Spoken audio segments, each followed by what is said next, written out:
On est là sur une offensive extrêmement musclée, israélo-américaine, une pression considérable sans précédent sur ce régime des mollahs, qui enregistre tous les jours des assassinats ciblés, des attaques ciblées sur des dépôts de munitions comme ce matin, sur des centres névralgiques, sur des centres de ce qui reste du programme nucléaire iranien, sur des bases abritant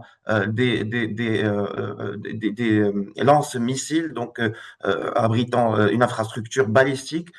et tout cela démontre la férocité de cette attaque américaine, que peu d'analystes d'ailleurs avaient prévu. Beaucoup pensaient à des frappes plutôt limitées, un peu comme ce qui s'était passé en juin 2025. Vous vous souvenez, cette guerre des 12 jours, mais véritablement, on est dans une échelle absolument différente. La montée en gamme des Israéliens aussi, eu près d'une centaine d'avions de chasse qui avaient pénétré l'espace aérien iranien, qui avaient pris le contrôle de cet espace aérien, quasiment vidé de la DCA iranienne. Aucun avion de chasse israélien n'a été